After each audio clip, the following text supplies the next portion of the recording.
Tonight, we won't storm palace gates or translate imperial edicts. We'll do something far quieter, more dangerous.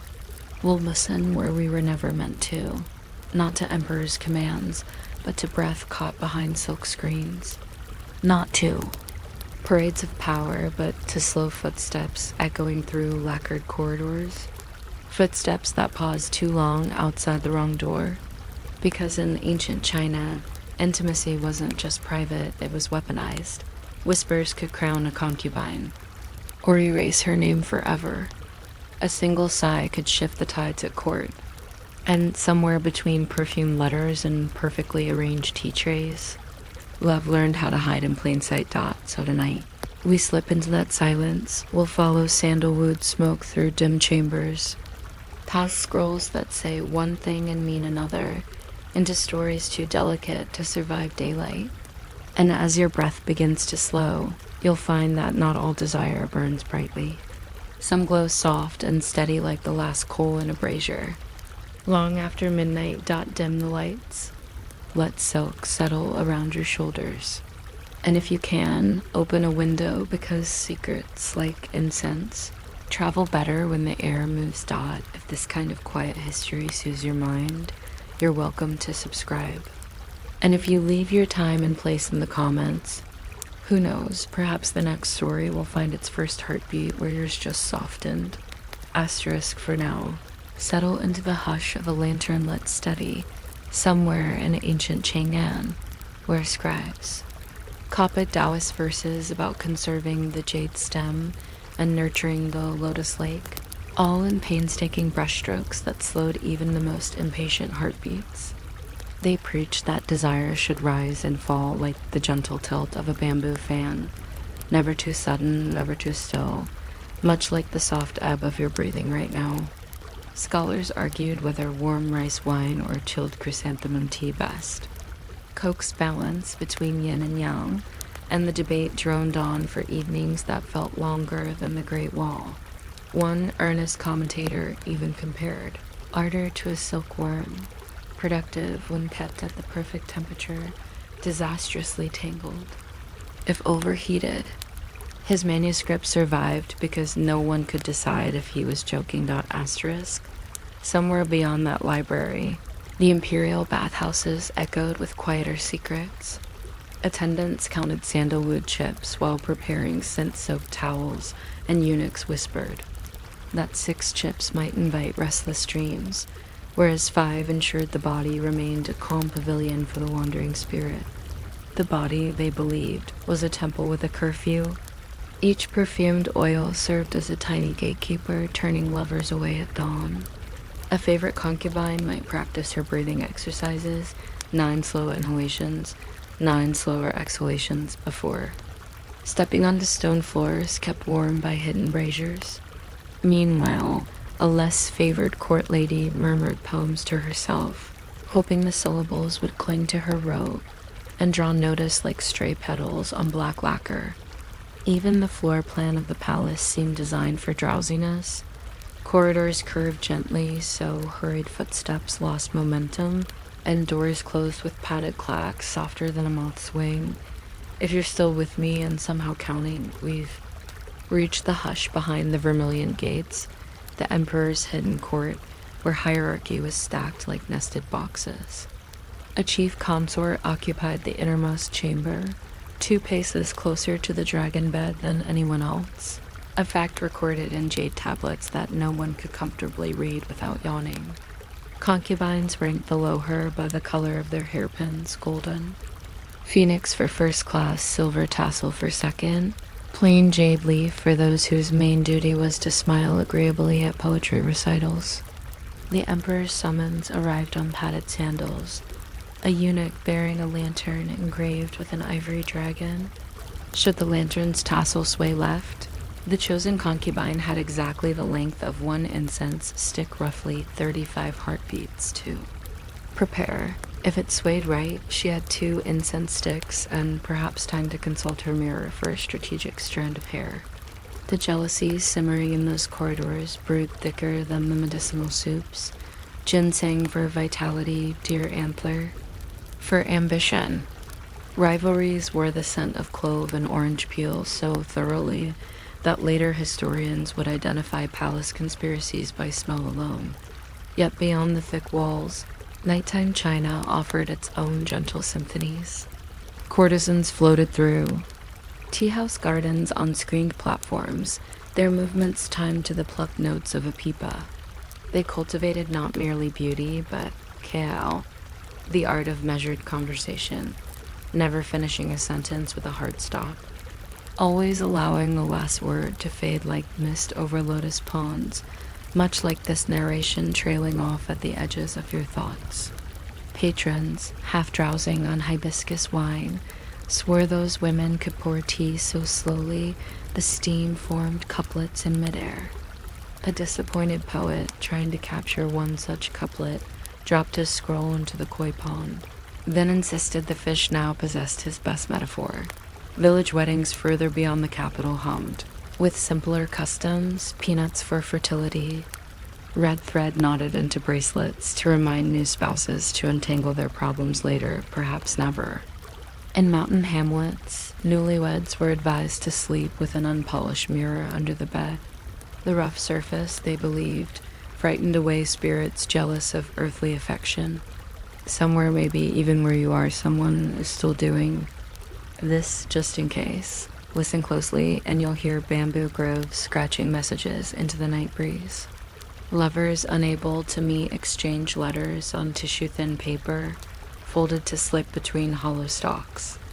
If the note reached its destination, the recipient was to burn it, scattering ash that looked suspiciously like the powdered pearls sold at apothecaries for complexion brightening. Court investigators tried to trace these ashes, then admitted they all looked identical and went home to nap beside brass incense warmers shaped like sleepy tigers. Legend tells of a pair who communicated for 7 years by carving single characters on opposite sides of the same bamboo stem, never meeting, yet feeling that the plant itself understood. When forest cutters finally harvested the grove, they found entire chapters of an unfinished love story spiraling up the culms. The wood was deemed too sentimental for lumber and left to rot, which seems a gentle fate for any secret. Our lantern now dims towards scandals best recounted very slowly. One empress allegedly brewed peach pit poison to eliminate a rival, but the imperial pharmacist, bored of intrigue, mislabeled jars so thoroughly that half the palace suffered nothing worse than vivid dreams about apricots. A famously jealous concubine commissioned mirrors so polished they reflected even unspoken thoughts, at least according to the gossip pamphlets carved on peach wood blocks. In truth, the mirrors were ordinary bronze, but every yawning rumor deserves a shiny surface. Eunuchs, charged with keeping the peace, traded lullabies for intelligence, humming tunes whose lyrics changed from sleep. Little Lotus till she passed him a note, depending on who listened. One senior eunuch reportedly used snoring as a code. A rising snort meant meeting at dawn. A descending sigh meant postpone until the emperor's nap. No one bothered to decode him fully, because each attempt drifted off mid-analysis, lulled by the gentle pitch of his breathing. Even ghosts attain a sort of drowsy romance in these chronicles. A scholar in Suzhou fell in love with a painting that awakened each night to sip tea with him, both of them too polite to comment on the other's translucence. Another tale speaks of an immortal matchmaker who tied red strings to couples' ankles while they slept, ensuring destiny before anyone could object. And there is the legend of Lo Dongben, the wandering immortal who tested a young man's resolve by placing him in a dream of glory, only for the youth to awake in moments. Later, rice still steaming in the pot reminded that ambition, like steam, rises briefly, then cools into yesterday's meal. Such stories were recited in the small hours by storytellers paid in steamed buns and second-hand cloaks, their words stretching long and thin until listeners dozed upright against tea-house pillars. Somewhere, the court's last lantern gutters, 5 sandalwood chips have burned themselves sensible. A scribe records the moment in a margin no one will read. The flame leaned westward, then north, then side out. Paper screens tremble because dawn birds practice their first notes, an unrehearsed overture that will play with or without applause. Pillows cool as bodiless breezes wander corridors built for quieter footsteps than ours. If you are still awake, imagine a single thread of incense smoke describing lazy characters across the ceiling, letters no dictionary bothers to translate. And if you are already drifting elsewhere, let the final ember fold itself inward, the way secret lovers once. Folded bamboo letters, knowing that silence, perfectly balanced between yin and yang, completes the story better than any spoken end. You might not expect a kingdom of 10,000 crimson corridors to keep its most consequential records in a ledger's room so quiet you can hear the candle wicks curling inward. But here we are again, drifting where parchment outnumbers people. If you're still awake after I mentioned the exact thickness of bamboo slips used for cataloging hairpins, 3mm, never feel free to subscribe, though the eunuchs managing tonight's footnotes will never report back. Breathe, with the hush of damp lacquer cooling in a midnight hallway, and let us wander into the Emperor's hidden court, where the hierarchy of concubines stacked itself like nested jade boxes, each layer promising comfort yet muffling sound. The lowest rank, identified by plain goose feather fans, lived at the edge of the palace gardens and spent afternoons counting ripples in lotus ponds as though they were potential promotions. One rank higher enjoyed fans painted with swirling. Cranes, a symbol of longevity that rarely extended to their favor. Higher still, phoenix feather fans delicate, molting splinters marked those who might receive an imperial glance during poetry readings timed precisely at the moment an 8 string zither reached its laziest chord. That glance was dutifully entered into the daybook by a clerk whose main qualification was an unremarkable face and the ability to stay mildly bored for 17 hours straight. A clerk's boredom, however, could be dangerous. He alone noted which concubine's hairpin was found adorning the polishing cloth of the dragon. Bet's foot trail, a signal so subtle it was rumored to be invented solely to confuse future historians. The pin's design mattered. A jade cicada meant patience, a coral peony suggested ambition, and a simple wooden stick implied either humility or, if slightly singed, the aftermath of someone's impatience with a bedside candle. Scholars later debated whether these symbols were intentional or just the result of busy hairdressers and slippery lacquer. Meanwhile, within the hush of the registry pavilion, bamboo slips slid into pigeonhole drawers in rhythms soothing enough to quiet even your wandering thoughts. Each slip recorded the hour a lantern passed a particular threshold. The scent burned in the warming brazier ginger for vigor, gardenia for calm, and whether the imperial mood during departure was like an autumn pond or like a spring. Drizzle, descriptors that sounded poetic but doubled as coded security clearances dot by the time you've counted the drawers. There were 9,999. In deliberate echo of the rooms in the outer palace, we have drifted to the softer corners of intrigue. Imagine a silk-screened doorway opening onto the hall of seasonal gifts, where jealousies brewed in smaller vessels than one might think. A concubine might send another a jar of plum blossoms so tightly packed the recipient would spend half the afternoon listening petals, thus missing her assigned rehearsal for reciting moral aphorisms. Rivalry wore perfumes too. Cassia bark hinted at sly confidence. Osmanthus warned of ambitions sharpened overnight, and plain sandalwood suggested a conciliatory yawn, which, if you're feeling drowsy, is the fragrance hovering here. Even rumor itself moved at an almost hypnotic pace.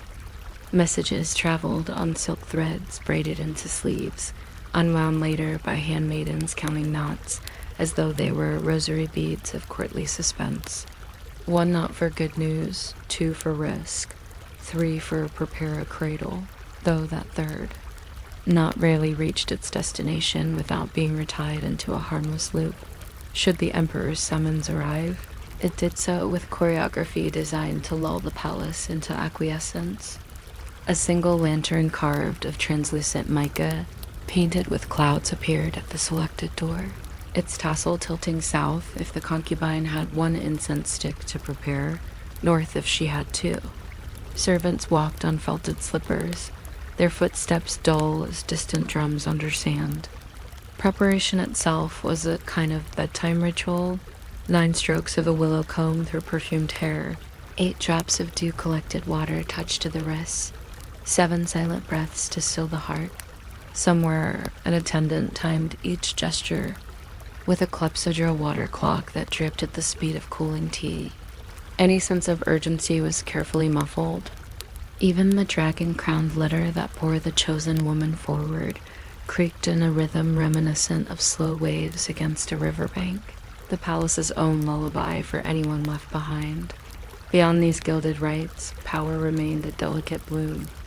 Too fragile for daylight, concubines formed alliances in whispers softer than the rustle of paper doors. They exchanged compliments that bent under their own politeness, like bamboo in a light rain. Your poem flowed like plum wine might actually mean. Your punctuation staggered like a drunk court jester. A single misplaced compliment could set the ranking wheels turning as sluggishly as this sentence, yet they turned nonetheless, drawing some closer to the inner chambers and others further into obscurity. Court painters inadvertently chronicled these shifts. They touched one subject's silk robe with slightly brighter vermilion than another's, a nuance later interpreted as incontrovertible proof of favor.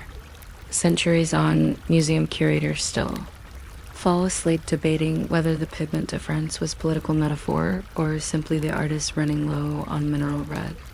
Both possibilities are equally soothing dot outside the mosaic tile gates. The Forbidden City's night wind carried the faint clack of wind chimes cut from porcelain shards, each shard rumored to be a fragment of a broken teacup hurled in some forgotten fit of envy.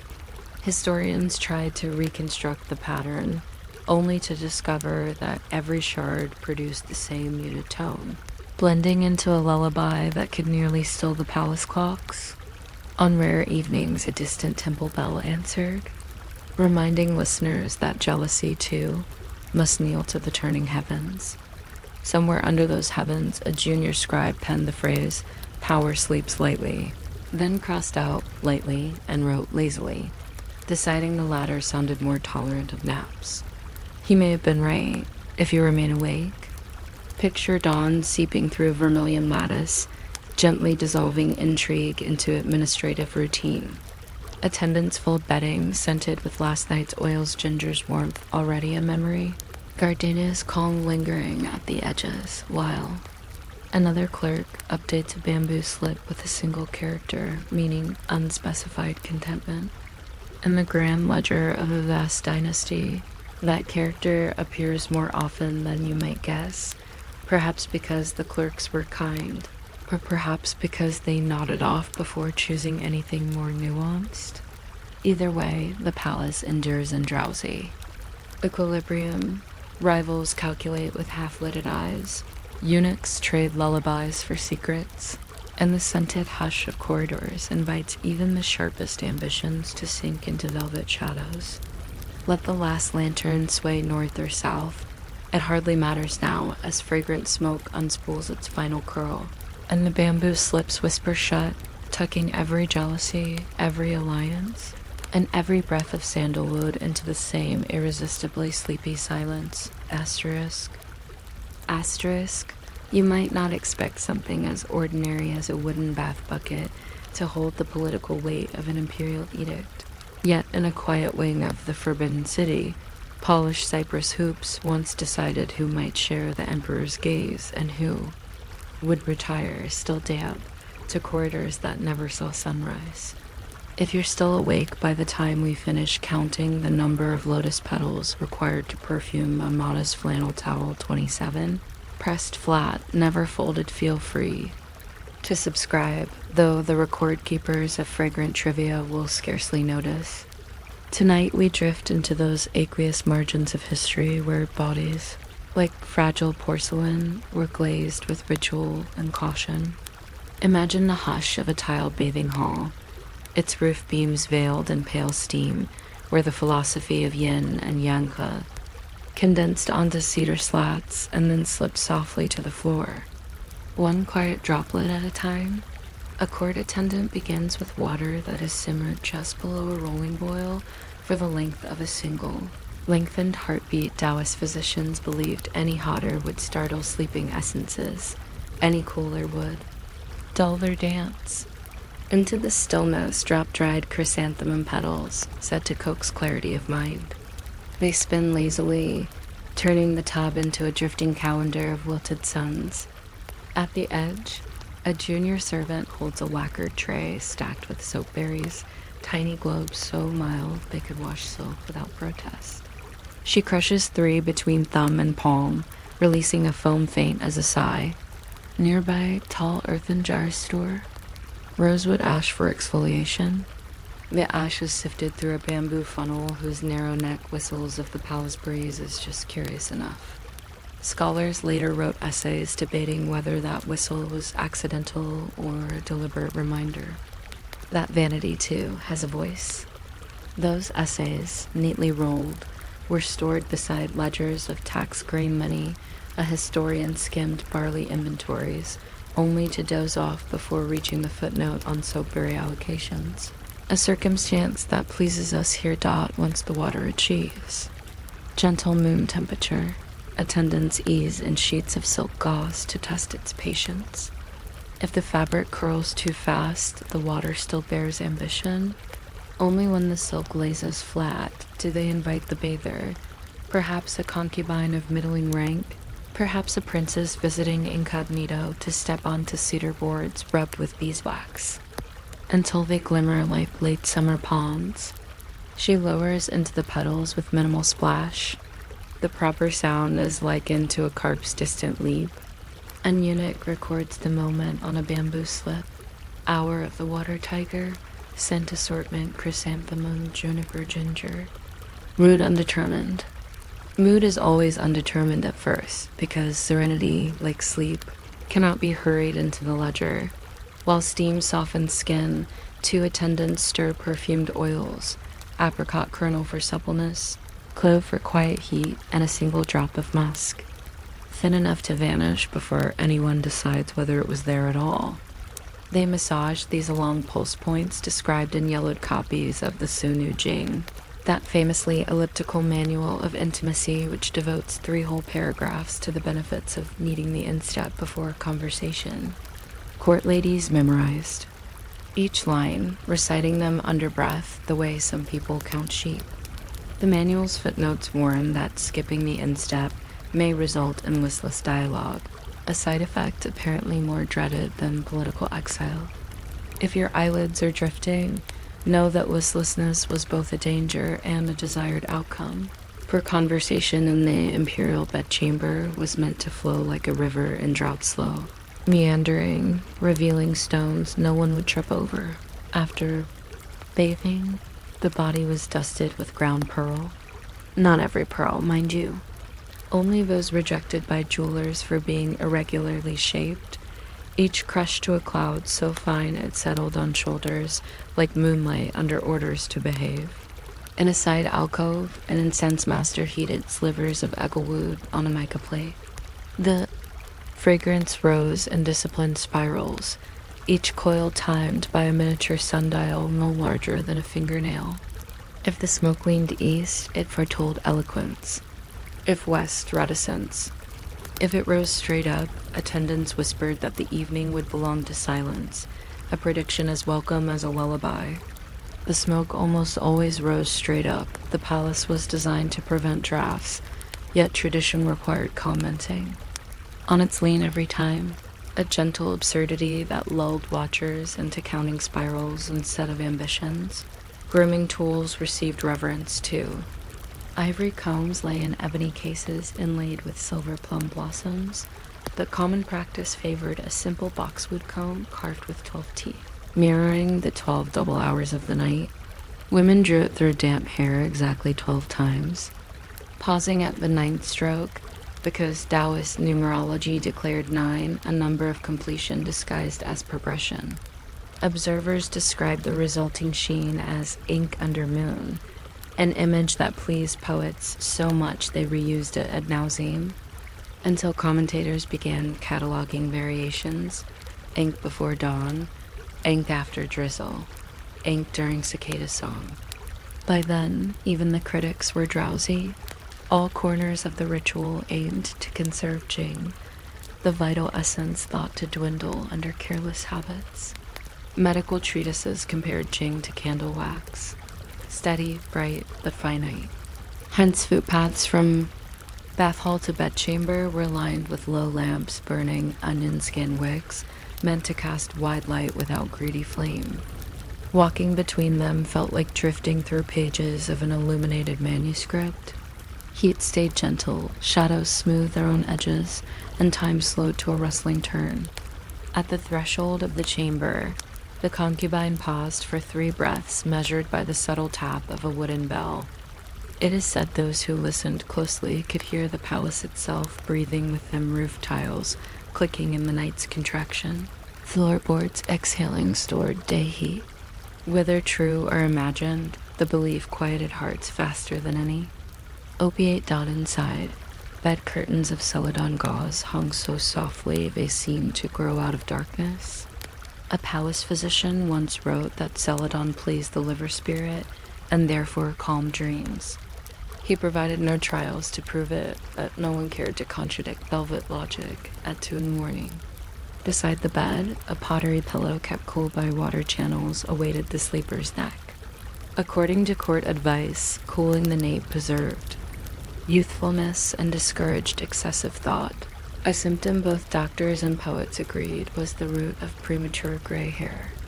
Listeners who touched the back of their necks now may feel heat slip away. Like gossip leaving a room dot as final gesture, attendants placed 2 fresh tea leaves on the bed's wooden threshold, signifying that even in passion one should cultivate clarity. Scholars later argued over the variety. Some said Longjing. Others insisted it was a low-caffeine cultivar grown under mulberry shade, so as not to excite the spleen. If you find these arguments sedative, you are in excellent company. Transcribers in the Qianlong era routinely nodded off mid-annotation, leaving ellipses of ink where debate outlasted consciousness. Those ink dots, discovered centuries later, were mistaken for punctuation innovation before someone recognized the telltale oval of a falling brush. When morning lanterns finally stirred, their silk shades fluttered like moth wings against tall windows of lattice pine. Attendants collected bathwater now tinted with memory and chrysanthemum residue, pouring it into bronze basins for reuse in garden ponds. Nothing was wasted in a palace that believed fortune hid in scented ripples. The record keeper added a last note: dreams undisturbed, essence intact. He underlined nothing. Underlining would imply enthusiasm, and enthusiasm belongs to daylight. Instead, he closed the slip drawer with a sigh so measured it could have been mistaken for distant rain. And thus the body, treated as temple and manuscript alike, passed another night in tranquil maintenance, every ritual archiving itself into the lullaby of empire where petals drift, silk cools, and history, like sleep, settles in layers too gentle for haste. You might not expect a broken lacquer hairpin to have toppled a dynasty, yet a single splintered blossom once whispered enough suspicion to slide palace doors shut for a generation. If you're somehow still awake when the hairpin's owner begins, her 6-hour apology delivered, of course, in flawless calligraphy on rice paper that dissolves if read beneath tears, feel free to subscribe.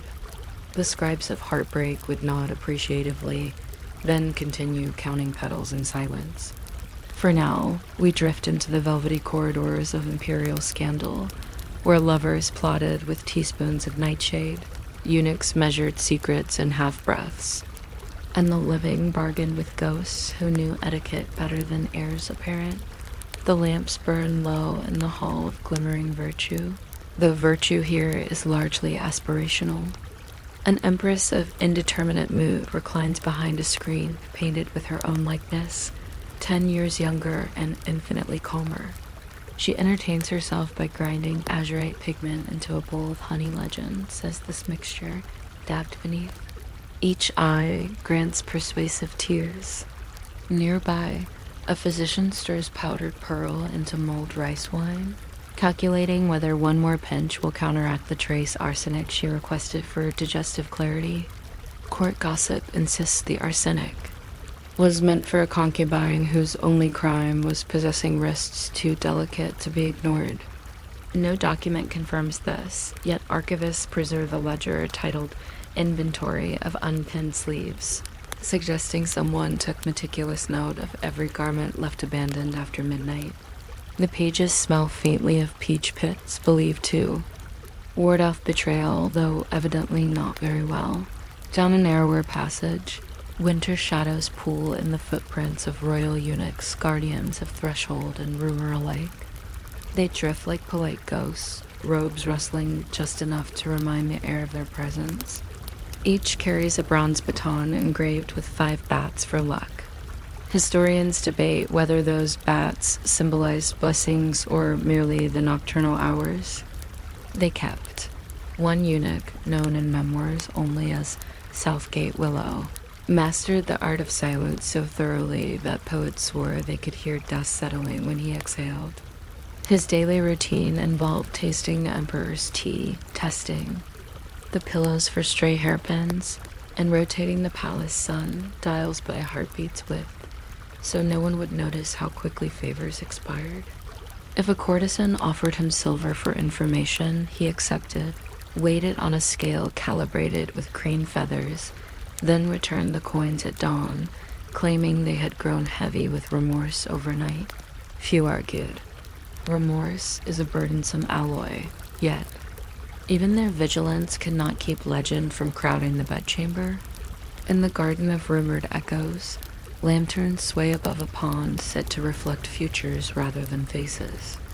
Courtiers avoided staring for fear of recognizing their own downfall.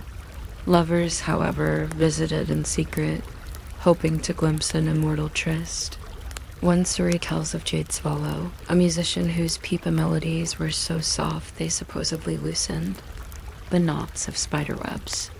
After sharing 3 moonlit songs with a visiting scholar, she vanished beyond the garden walls. Weeks later, the scholar returned, convinced he heard her chords in every rustle of bamboo. He died chasing a note no one else could hear. Palace servants still sprinkle rice flour along the garden path. When wind lifts the powder, it sketches the outline of 2 silhouettes bowing toward each other, forever unfinished, like a sentence interrupted by sleep. On nights when rain drapes the city in silk, priests of the eternal watch recite sutras to comfort wandering spirits who linger near the kitchens, nostalgic for ginger steam and sesame crackle. They claim that if a living heart beats slower than falling rain, the dead will mistake it for their own and share forgotten secrets. Where? The gold hairpin lies buried, which letter was forged? Why a sandalwood box remains locked even though its key was melted into a brooch decades ago? Scribes collecting these tales work by worm-eaten candlelight, transcribing truth so quiet the characters fade before ink dries. They pause to sip wolfberry tea believed to kindle eyesight and resume, though the words now resemble due more than evidence. Someday a blary-eyed historian will read those near-invisible strokes, decide their errors, and annotate them accordingly.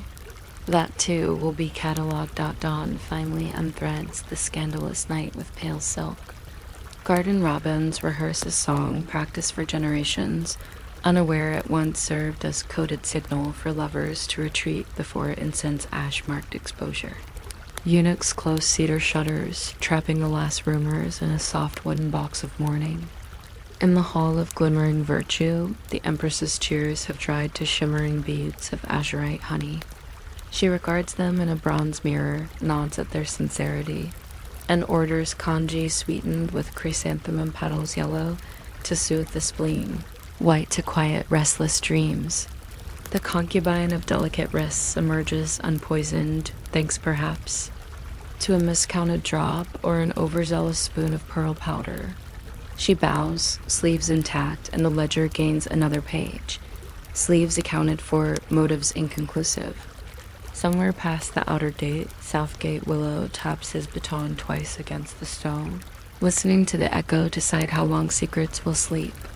It is a patient echo, muffled by centuries of hush, promising that what we whispered tonight will drift unanswered through archives until another dusk invites it out again. And so the scandals settle like silt in a river undisturbed, visible only when moonlight tilts just so, revealing patterns that lull the waking mind into pleasant confusion. If your eyes have grown heavy tracing their paths, let them close. Histories.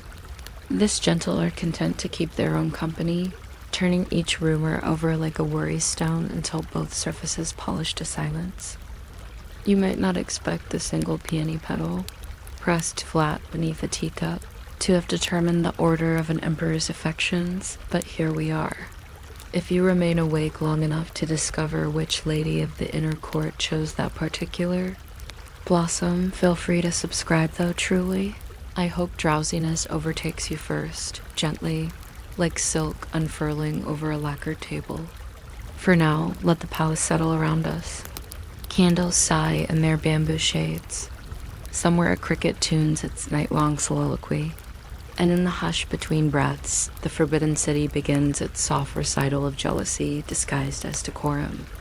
Moon the color of steamed rice hangs above roof-tile ridge, illuminating the women's quarters in porcelain blue. Inside, rivalry whispers beneath every brocade sleeve. A concubine of middling rank her birth name, long replaced by fragrant. Branch practices smiling in front of a bronze mirror, testing curvatures that suggest both innocence and inevitability. She has learned that desire is never offered plainly. It is folded, refolded, then tucked into the pleat of a robe, where only the wary will look. Earlier, she sent a box of candied kumquats to the wardrobe mistress, knowing that sweets soften.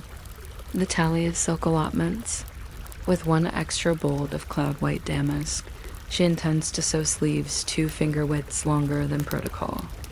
When those sleeves trail on polished floors, they will gather sympathetic gazes the way dew gathers on lotus leaves, quietly but irresistibly.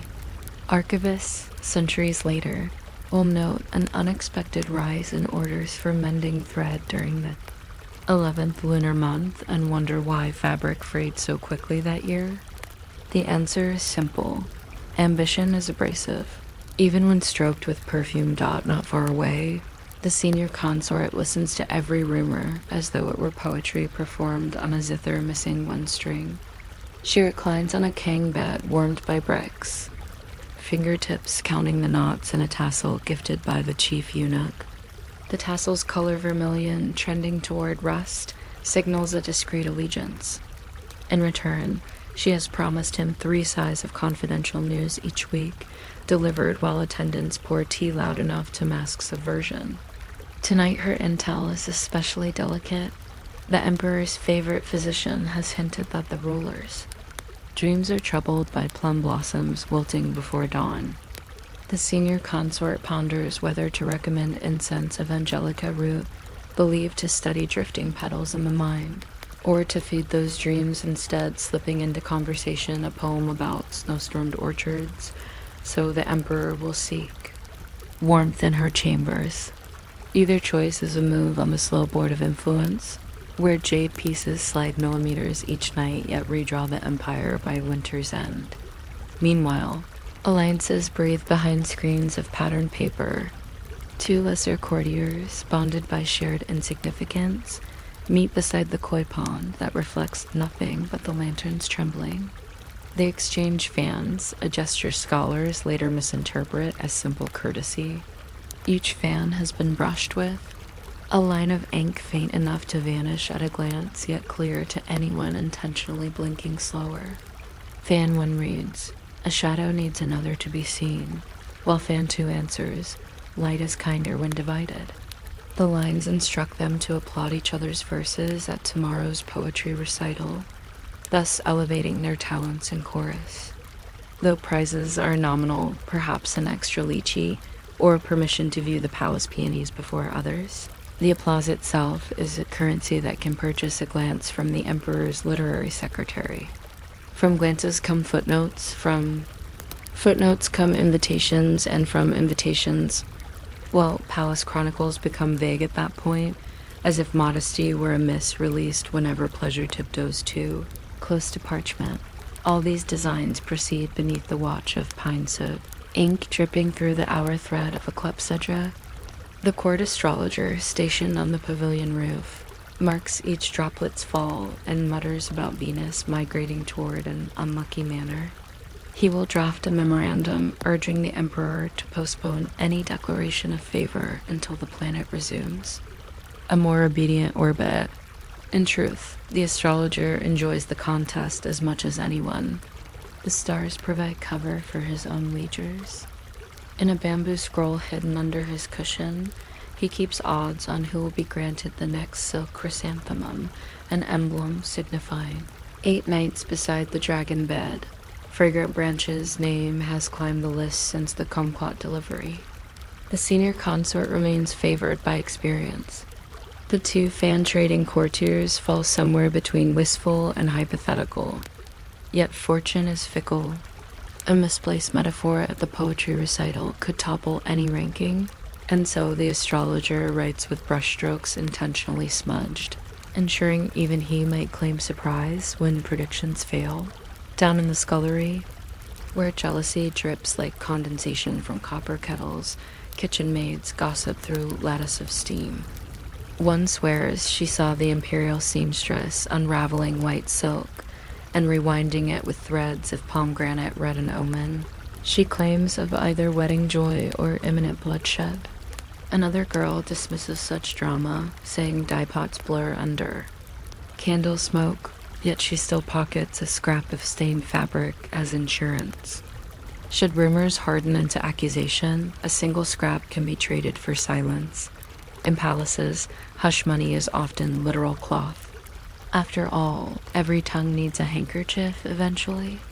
These maids, though peripheral, influence appetites, a slightly sweeter ginger broth, a slower drip of ginseng, an extra lotus seed in dessert all can tilt an emperor's mood toward the cook's preferred patroness.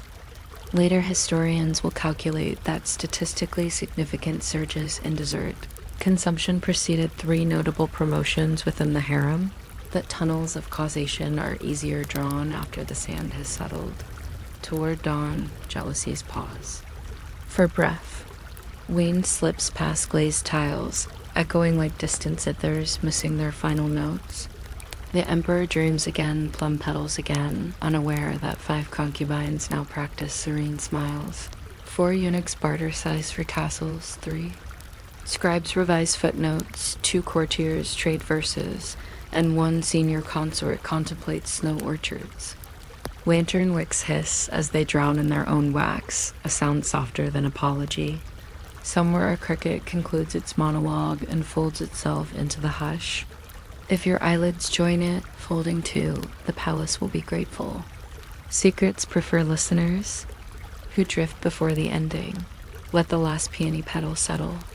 Let the tea cool to memory, and let jealousy for a moment rest in whispered equilibrium until evening stirs the sleeves again and ambition wakes with the moon. You might not expect a single tap of a bronze gong soft as a moth's footprint to decide whose heartbeat will echo beneath the dragon bed tonight, but here we are. If you remain sufficiently alert to count how many breaths the chamberlain allows before announcing the name, feel free to subscribe, though truly, drifting off midway is the more elegant choice. The palace is polite enough to keep speaking even when its listeners float away. Now, settle beneath your blanket as the sky folds into inky origami. and let the hush of ancient corridors guide you toward the delicate rite of being chosen. Somewhere beyond 12 layers of vermilion gates, a lamplighter coaxes tiny flames into lotus-shaped cups of oil. Each flicker lengthens the corridor shadows, turning pillars into towering silhouettes that nod at passing attendants. At this hour, an empress can sleep, a bureaucrat can dream of taxes, but the roster of concubines waits wide-eyed behind silk. Partitions. Every lady knows the sequence. An imperial eunuch appears with a jade tablet, reads one name in a voice barely louder than a yawn, and withdraws before the word has fully settled. No surprise is permitted.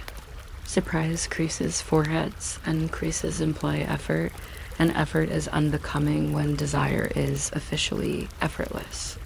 So the chosen woman rises as though she had always intended to. She steps onto a small quilted mat, sprinkled with chrysanthemum petals, chrysanthemums for longevity, though longevity rarely visits those who worry about it, and begins the silent pilgrimage that history records only in scattered court memoirs and one mysteriously smudged scroll. Along the route, bronze mirrors face one another like courteous conspirators, reflecting her lantern-lit figure into an endless procession of almost hers. In each mirror, she adjusts nothing, for adjustment suggests deficiency. Yet, somewhere deep in the lacquer, drafts of self-doubt ripple like minnows under ice. Is the perfume too faint? Do the hairpins lean an unflattering degree to the left? A scholar centuries later will misinterpret those ripples as flaws in the polishing technique, publishing an earnest treatise on Tang Dynasty metallurgy. Had he listened more carefully, he would have heard the corridor itself breathing, exhaling a caution that vanity walks beside humility tonight, both wearing identical. Slippers dot at the foot of the dragon bed chamber. Two eunuchs kneel to present a slender towel soaked in rosewater. Tradition decrees that the summoned lady dab breasts, temples, and the shallow concavity behind each era, private geography mapped by physicians, who spoke in metaphors of rivers and dew points. The towel is warm. Warmth opens skin the way spring unlocks almond blossoms. Somewhere beyond the lattice windows, an astronomer consults the stars to ensure no unlucky constellation hovers overhead. If the airless owl aligns with the house of earthly joys, the ceremony pauses until a cloud intervenes. Court gossip insists this once delayed an emperor's ardor until dawn, leading to an era politely termed the morning enthusiasms. Starlight, you see, keeps its own ledger of appointments. Inside the chamber, the dragon bed awaits. It is less a bed than a stage, carved from sandalwood until the grain resembles coiling scales. Dragon heads grip the canopy, jaws open just enough to suggest speech withheld for centuries. Brocaded cushions form miniature hillocks across the mattress, one for the elbow, one for the knee, one inexplicably reserved for a porcelain cricket cage in case conversation needs chirping punctuation. Records hint that the emperor seldom noticed the cricket, but concubines swore it altered its song according to mood-bright trills for affection, hesitant chirps for political preoccupation, and once, on a night of rumored rebellion, a curious silence thick enough to make even diplomats blush. Before she climbs onto the low footstool, the lady removes her embroidered slippers and aligns them precisely beside a pair of imperial dragon boots. Size disparity is intentional, juxtaposition flatters authority. A micro-hook for your drowsy mind archaeologists. Excavating lesser palaces in Jiangsu once found over 200 miniature slippers arranged near ceremonial beds, each embroidered with a different flower but stitched in identical lengths. No one can explain why they were never worn. Perhaps they served as decoys for memory, ensuring that one forgotten dream might find a shoe to inhabit. The emperor arrives through a side door disguised as a bookcase. Legend says the latch is hidden behind a poem praising modesty and irony enjoyed by every chambermaid who has dusted the molding. The door sighs, the ruler steps forward, wrapped in midnight blue silk, and for a moment, even the carved dragons seem to bow. Etiquette demands that no words pass between the pair until after the first cup of pear blossom wine. Pear blossoms symbolize purity so fragile it bruises at a glance, an ideal introduction to an encounter simultaneously sacred and strategic. The cup itself, jade so thin it quivers, rests on a saucer painted with carp leaping over a gate. In dreams, carp become dragons. In chambers, concubines become rumors. Transformation evidently requires navigating narrow gates, sip, place cup, exhale. Only now may conversation begin, though it rarely vaults beyond poetry.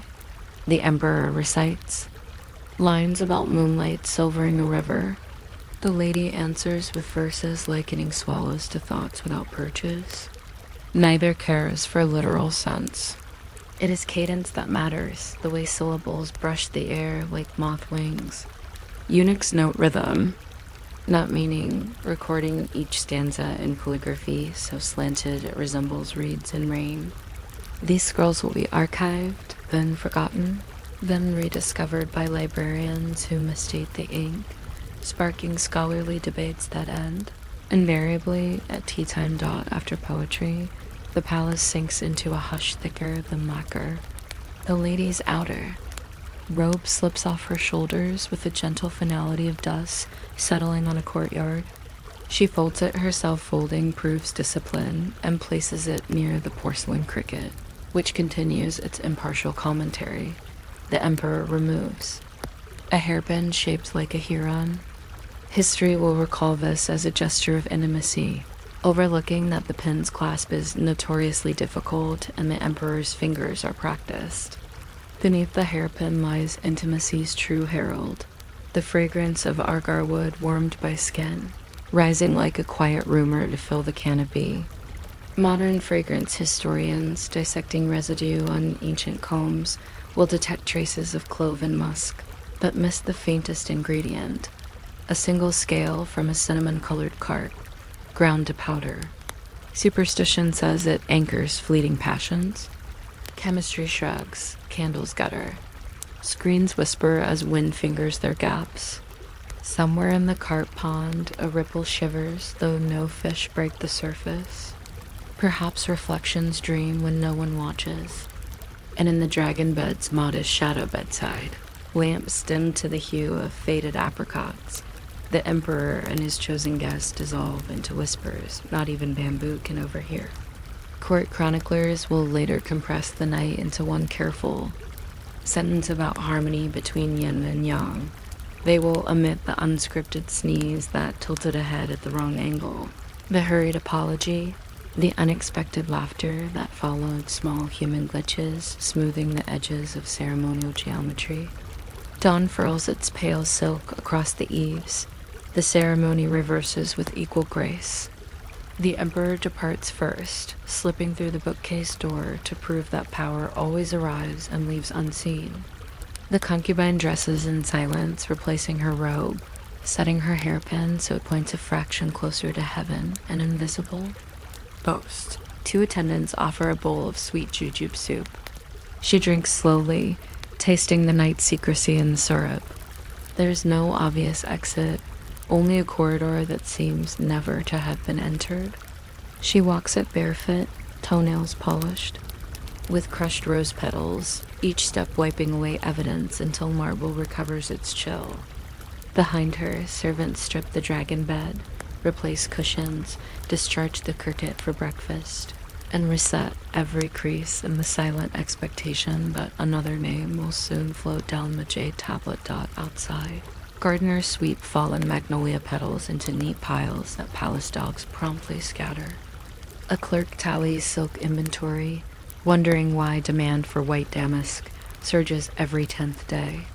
The astronomer yawns at last, discovering that Venus has behaved itself after all, and the woman formerly known as Fragrant Branch, or Pear Petal, or whatever poem serves as her court title, returns to her apartment where rival eyes study the tilt of her hairpin. They will draw conclusions, she will offer none. Mystery, like perfume, lingers longer when left unstirred. If your eyelids have grown heavy, let them close now alongside palace gates, easing shut for morning prayers. The gong that summoned desire rings only once each night, but its echo wanders the corridors until even marble forgets it was ever stone. Somewhere in that echo you might hear your own heartbeat slowing to match the hush of ancient rituals. And when sleep finally selects you, without bronze tablet or corridor of mirrors, accept the summons gladly, for dreams ask no etiquette and grant favors far beyond chrysanthemums or jade. You might not expect the faint click of a sandal on a lacquered footbridge to decide the tempo of an evening's desire. Yet here we are. If you're still alert enough to count how many crickets chirp before the second pot of jasmine tea arrives.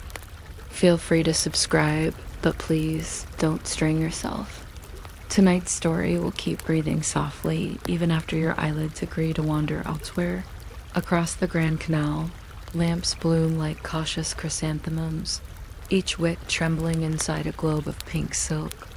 On the far bank, a cluster of low, tiled roofs marks the pleasure quarter, though the official magistrate's map calls it simply the Southern Composition Guild.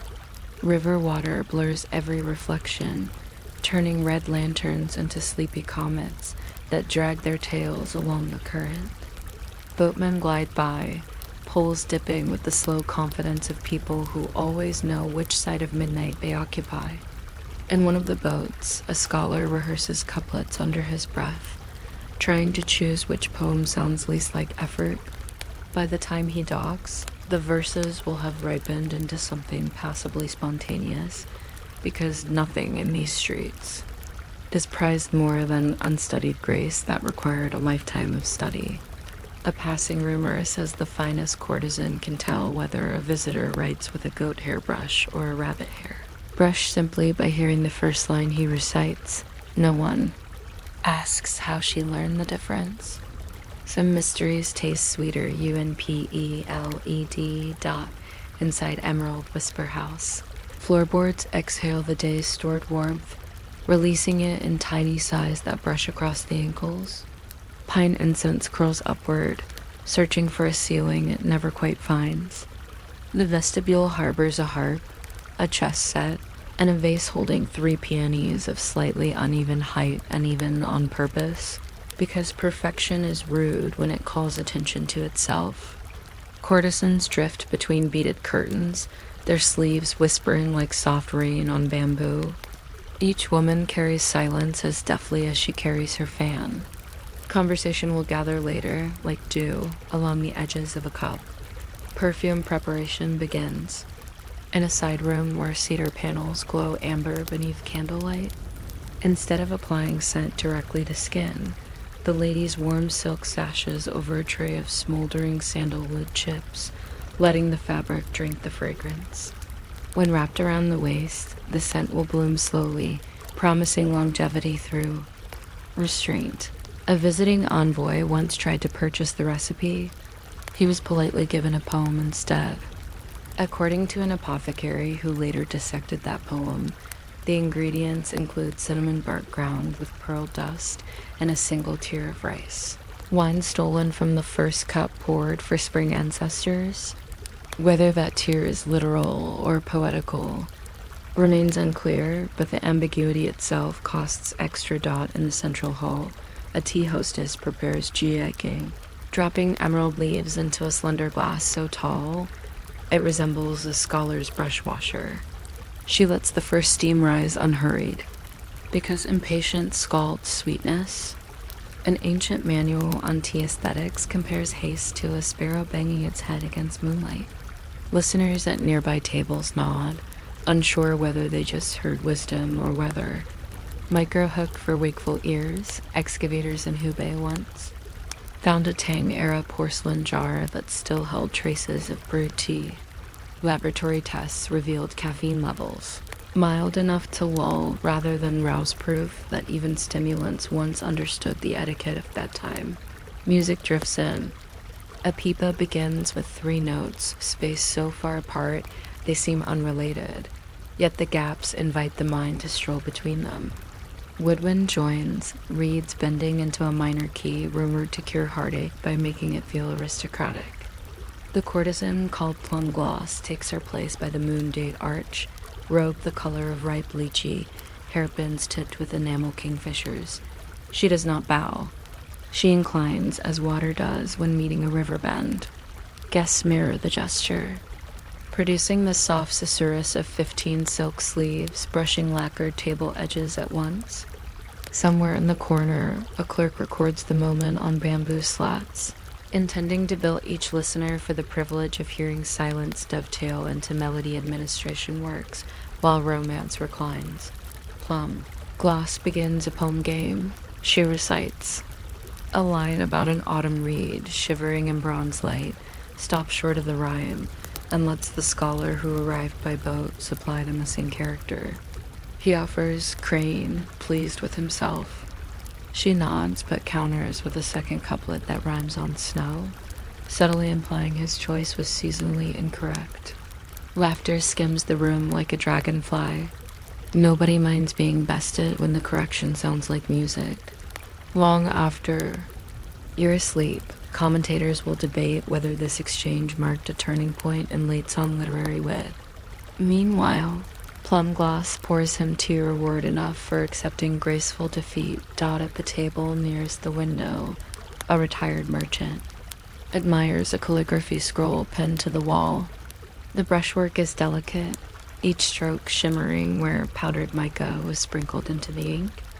Legend insists the artist used an eyelash instead of a brush, though simple arithmetic suggests he would now be blind.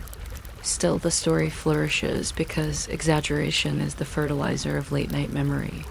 When dawn arrives, no one will remember the exact characters on the scroll, only that the lines curve like cranes in mist, and that forgetting specifics feels wonderfully weightless. Later, a plate of candied kumquats appears. Citrusy sweetness nudges conversation toward childhood recollections, wind over rice paddies, paper kites shaped like carp, the fat-bellied laughter of grandmothers counting mahjong tiles. Plum Gloss listens, weaving faint harmonies on her pipa. Beneath the surface of stories, she adds nothing yet adds texture, like silk lining inside a coat. If a guest's voice cracks mid-sentence, she strums a minor chord so gentle it seems the crack belonged there all along. Scholars will later call this in-tone empathy, publishing essays thick with diagrams of emotional tonality.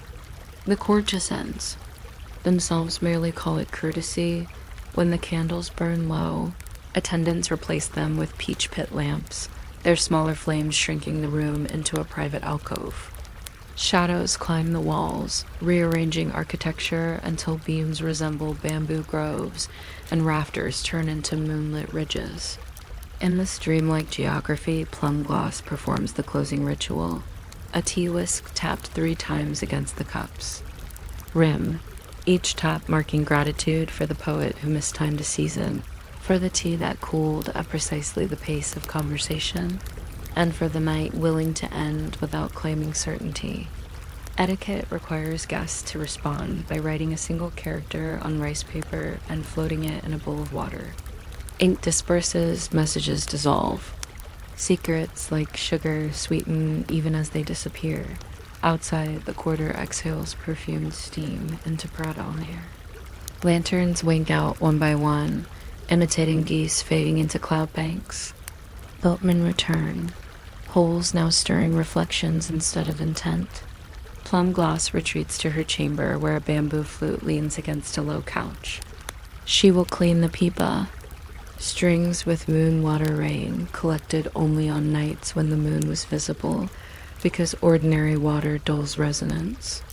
In the courtyard, a gardener sweeps magnolia petals into spirals that promptly swirl apart. Impertinence enjoys rehearsing. If you're still listening, notice how the night itself has changed timbre, shifting from velvet to gauze. Street cats resume patrols, testing the quiet with padded paws. Somewhere a temple bell contemplates ringing but postpones the decision. Now is the moment to let your own thoughts loosen, like silk knots melting under warm fingers. Should sleep. Summon you with the same soft authority as a courtesan plucking the final note from her pipa, follow gladly. The scroll of the evening will roll itself shut, storing its stories in the faint scent of sandalwood that lingers, just enough to remind any passing dream that beauty once paused here, and did so without raising its voice. You might not imagine a lone firefly circling a sealed bamboo tube could upend an entire marriage bureau, but here we are. If you find yourself attentive enough to count how many knots tie this story together before the next cup of plum blossom. Tea cools, feel free to subscribe though, truly. Letting the notion drift past like mist over lotus leaves is perfectly acceptable. After all, the lovers we follow tonight relied more on quiet drifting than decisive footsteps. Along the outskirts of the Forbidden City, moonlit rooftops resemble overturned porcelain bowls, each holding its own small portion of silence. In the courtyards between them, night herons practice patient arithmetic, subtracting crickets from darkness until dawn erases the equation entirely. A scholar, recently assigned to the Board of Rites, sits by his window grinding inkstone, pretending to study memorials. What he really studies is rhythm, the interval between two temple bells, the length of a candle's sigh, the time it takes lacquer to dry on a newly carved flute. All these intervals point him toward one answer: when to slip a bamboo letter. Across a guarded threshold without attracting notice, the bamboo slips themselves are no thicker than a sparrow's shin, smoothed with sand until even moonbeams have trouble holding on. Tiny characters run down their length like orderly ants, each stroke traced in ink made from pounded orchid root. Readers claim they can smell faint perfume rising from every curve of the script, but chemists centuries later will insist no scent remains. Perhaps longing has a nose of its own. Microhook for anyone still awake. Recently unearthed bundles near Luliang revealed latticework carvings inside the bamboo hollows, invisible from the surface, meaning messages once sang internal duets no human eyes could read, across the city. A silk dye artisan named Red Echo extinguishes her workshop lamps one by one, careful that no ember strays into vats of indigo. To those who pay her for color, she is a practical craftswoman who knows exactly how much alum to add to soften river water. To a few trusted acquaintances, she is also a calligrapher of disappearing ink sap from the ghost date tree that darkens only when warmed by breath. Her fingertips, always stained in gradients of midnight blue, can pinch a bamboo slip and feel whether the grain is dense enough to hide a second, secret inscription beneath the first. Rumor claims every dress she dyes hides a poem in its lining. No tailor has yet risked unstitching a sleeve to confirm. Tonight, the scholar's bamboo slip, featherlight and wanting direction, begins its journey. A eunuch courier accepts the task, hiding the fragment beneath a folded inventory of palace incense. The eunuch walks at a pace calibrated not to hurrying confesses. Importance, but not to dawdling temps inspection. His bronze belt plaque, stamped with a killin, taps softly against his hip. Counting distance, 3 taps past the bronze crane statue, 6 taps to the shadow of the gate of divine prowess, 12 taps until the lamp shop where lanterns are repaired with fish bladder glue. At tap 15 he pauses, ostensibly to adjust a sandal strap. In that pause, gravity and desire exchange brief glances. The slip changes hands twice more before reaching Red Echo's door, each exchange orchestrated like a brushstroke, swift, deliberate, leaving no puddle of doubt. She accepts the cylinder, with no more ceremony than she would accept a length of raw silk. In private, she warms it over a lamp until hidden ink ghosts into view a line of Tang-style verse comparing twilight to silk unwound from the moon's own cocoon. She smiles. The scholar has chosen a metaphor already popular in certain tea house ballads, meaning he wishes to appear romantic without risking complexity. She composes her response on a new slip, 4 characters only, carved so shallowly they appear and disappear with every flicker of the flame. The message reads, "Even sparrows navigate clouds by memory. It will take him days to puzzle whether." That means yes, no, or wait for clearer weather. Back at the Board of Rites, the scholar hides her reply inside a hollow tally stick on which he is officially recording incense deliveries. Days stretch into patterned repetition: inkstone, candle, palace bell, flitting crane, but inside the echo chamber of routine, the 4 characters grow louder. He begins to test them against everything he hears: bureaucratic gossip, flute practice, the drip of lacquer. Each time they sound different.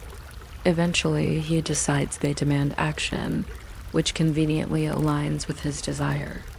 He drafts another letter, this one acknowledging weather, memory, and birds all at once. So many metaphors that none bear full responsibility. Delivery this time risks scrutiny.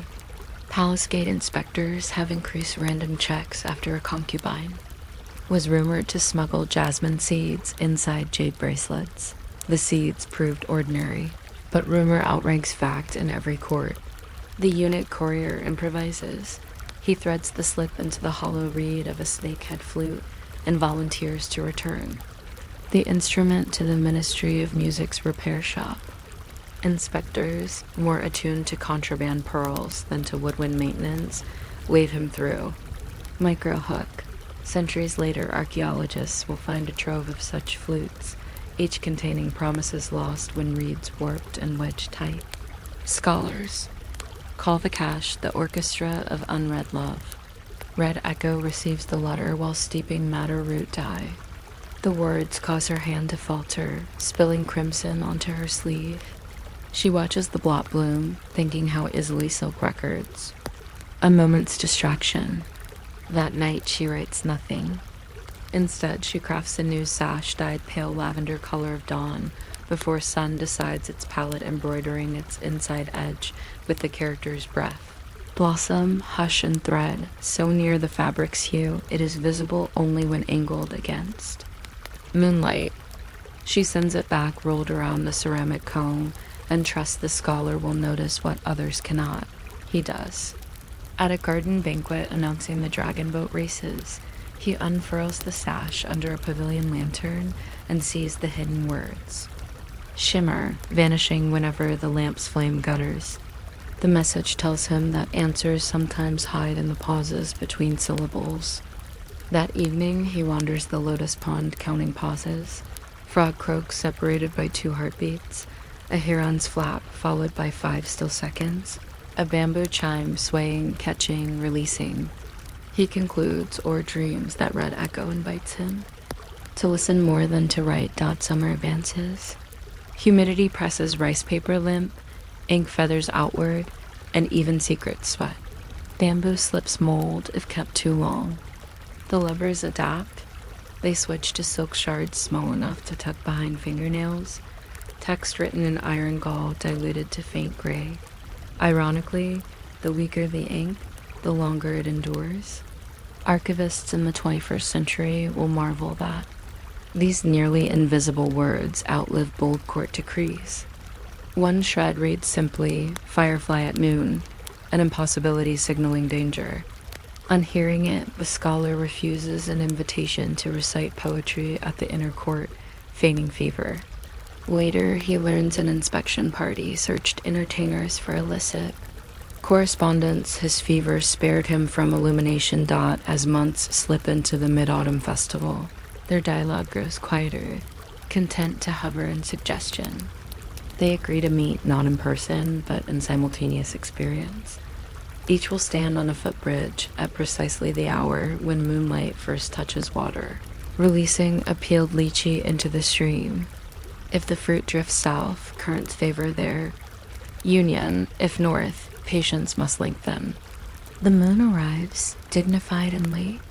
2 lychees touch water and bob first south, then linger, then circle lazily, choosing no path at all. Watching her fruit hesitate, Red Echo laughs softly. Understanding inertia is its own forecast. Somewhere upriver, the scholar, seeing the same dawdling spiral, laughs too. In that torpid whirl, they recognize companionship, souls willing to drift, unsteered rather than march foregone conclusions. Years later, officials will digitize palace ledgers and find no trace of either conspirator. The scholar resigned quietly, citing filial duty to cultivate mulberry trees in his ancestral village. Red Echo's workshop changed hands, became a lantern shop, then a candied plum stall, then nothing. Yet local children still fish bamboo slips.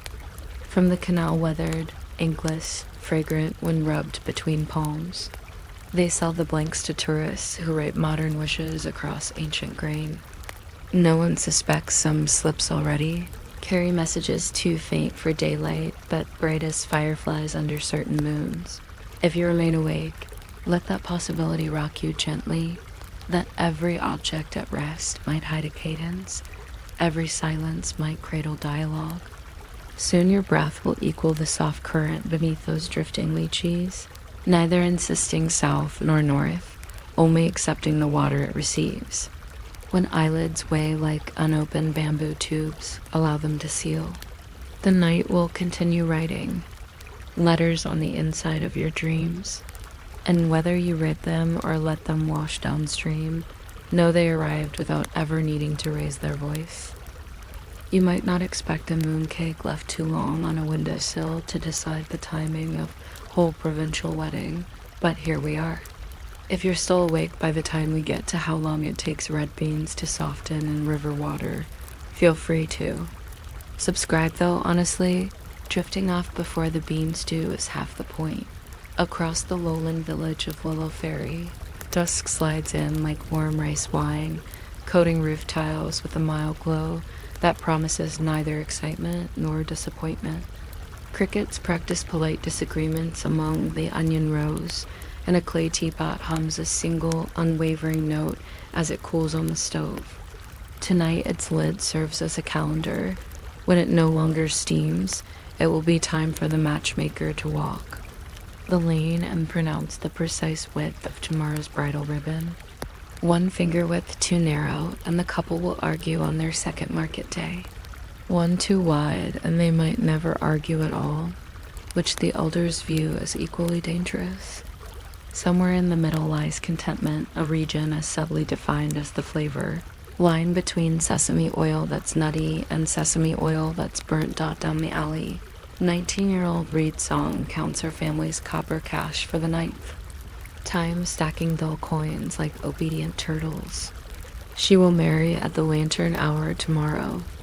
Her fiancé, Gentle Plum, has spent the day chiseling a new millstone for the village press, a gift meant to symbolize steadfastness, but what it mostly symbolizes is dust, which now coats his eyebrows in premature wisdom. Neither of them entertains. Grander gestures. In Willow Ferry, romance is measured by how smoothly you pour soy sauce without splashing. Microhook for listeners still with us. A Chinger survey once listed splashless pouring among the top 3 traits village women desired in a husband. Right behind predicts rain and remembers where millet is stored. At the threshold, between afternoon and evening, neighbors gather to dye lengths of silk with garden pigments. Marigold petals surrender a muted yellow that looks like sunshine passed through parchment. Indigo leaves whisper their melancholy into a vat until the liquid turns the color of half-remembered conversations. Each woman twirls a stick precisely 6 times clockwise. 3 counterclockwise superstition insists any other rhythm invites. Gossip. Reed Song's piece of cloth will become the sash draped over her shoulder during the procession, a strip so plain tourists would overlook it. Yet under lamplight, the weave reflects soft pinpoints like dew caught in spider silk. Such understatic glitter keeps the attention gentle, allowing eyelids to fold gradually. While the cloth dries, Elder Uncle Lychee recites his one reliable story, how, 50 harvests ago, a bride mistakenly nodded in the wrong direction during her bow and ended up ceremonially married to a ginkgo tree. The priest, believing the tree was a shy cousin, continued the rites. By dawn, the woman had become Willow Fairy's first widow of botanical descent. The moral shifts with the teller's mood. Tonight, Uncle Lychee concludes that mistakes, if committed slowly enough, acquire the dignity of tradition. Reed Song finds comfort in that, suspecting plenty of her own small mistakes are already lining up like fireflies to light her future. Midnight arrives, and with it the bride's quiet supper, a bowl of clear broth, 2 bamboo shoots, and a single rice noodle, tied in a loose knot. The noodle's ends must not touch, signifying an open road. Reed Song slurps half, leaves the rest, for appetite must show restraint lest happiness feel crowded. Gentle Plum, across town, rests on his veranda listening to the millstone crack as it cools. The sound is barely louder than a moth bumping a window, but he treats it as a drum roll. One more hug for anyone whose eyes remain rebellious. Archaeologists found that millstones gifted at weddings tend to last exactly the length of the marriage, plus or minus a single sowing season. Whether marriages wear out millstones or millstones, time marriages is left to debate. The procession begins at roosterless dawn, because roosters promise certainty and uncertainty is a kinder sedative. Village boys scatter soybeans ahead of the bridal sedan. Each bean signifies a wish for hearty meals, though the main wish is that no one slips on them. Musicians follow, playing reed pipes tuned just shy of any recognizable scale. Their melody twists like steam, hints at climax, then backs away in polite apology. Between notes you can hear baskets creak, cloth rustle, an old anti-firefly mutter that music used to sound clearer when everyone's hearing was better, which is her usual explanation for progress. Reed Song rides in the sedan, counting heartbeats. Between pipe notes, she was taught that if any 2 intervals match exactly, the marriage will be balanced. But pipe players know this superstition too and deliberately vary their spacing, scattering harmony like crumbs for sparrows. She soon abandons counting and watches sunlight drip through wicker, painting tiger stripes on her knees. Matching shadows across from her belong to a borrowed mirror, propped so she may witness her own composure. The mirror is old enough to have forgotten how sharply it once reflected. Her face appears softened at the edges, as if already living on fabric instead of flesh dot. At Gentle Plum's courtyard, the wedding table waits. Beneath a silk canopy dyed the night before.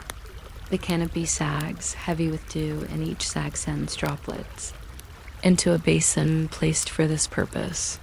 After the ceremony, those drops will be mixed with rice wine to become cloud liquor, believed to keep arguments floating harmlessly overhead.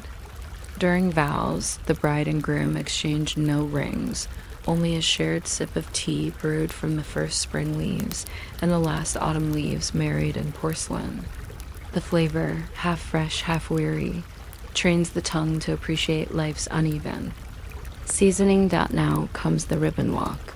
7 measured steps along a crimson strip from gate to hearth.